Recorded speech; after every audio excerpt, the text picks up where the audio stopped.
Well, this answers one of the big questions about the ultimate Detech 13-inch coil. Is it going to maintain the sensitivity in the trash, or deep iron in this case? We've got a square nail, which was down about 7.5 inches. We've got a modern day nail that was down about 4 inches, and then just below it to one side was the dime. So a lot of deep iron in this particular dig, and we were able to pick out that clad dime. That is a monster coil, though. It's a big one.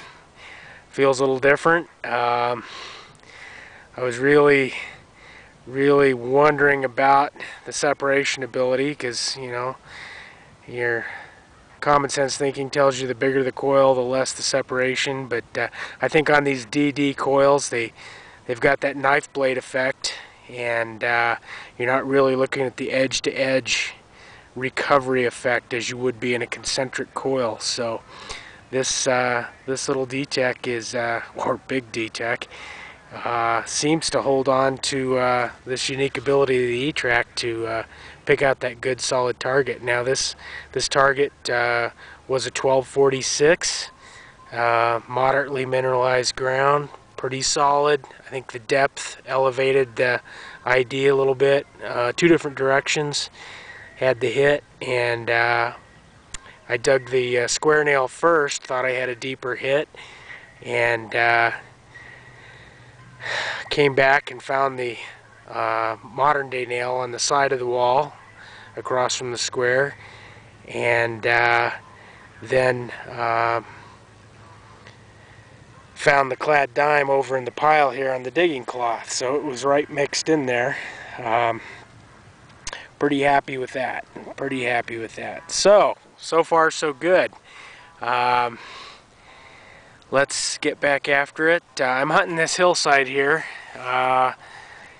Not too many older coins here, but I know they're deep because of the blading and grading that's been done around here. I have found a couple of deep silver rosy dimes, and that's kind of what I'm after. But the deeper hits in the trash, there was an old gazebo here, or structure, a long time ago in the past, and that's the residue. So let's get back after it and see if we can't find a little silver coin. But this is great. This is one of the big questions for me.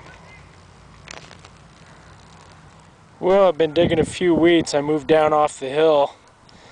This is a crimp style cap that was down about 4.5 inches, and to the right of it about 2 inches.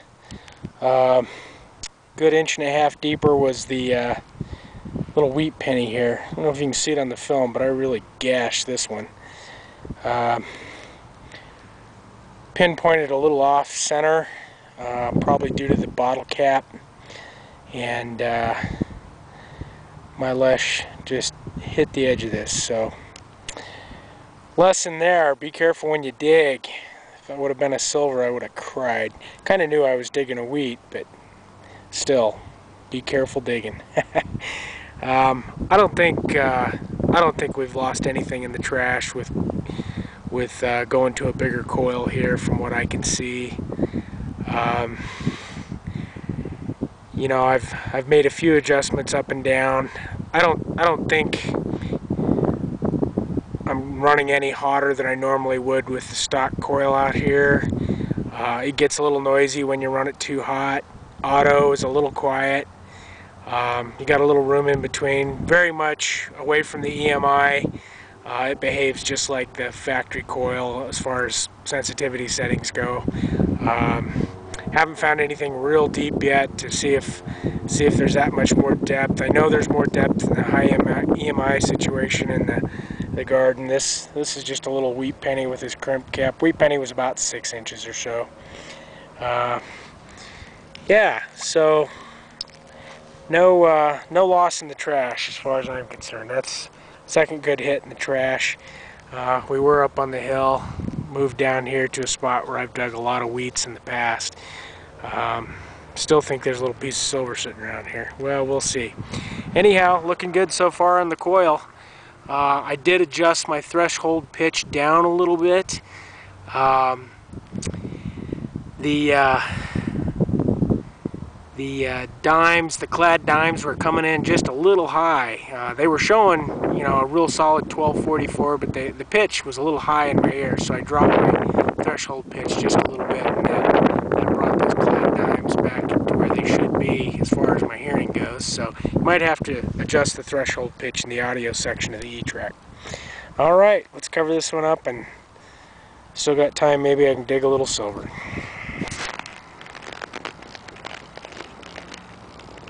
Okay, we'll try to film this. It's a little more difficult filming this E-Track screen, but this is 8 inches. I'm getting a 1247.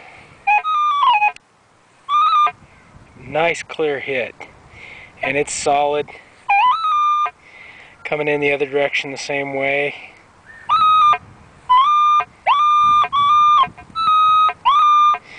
You can just see that's just rock solid. There's no jumpiness. You're seeing a little noise come in there because I've got it on manual and running a little hot. Pretty rock solid signal there. That jumped up a little bit.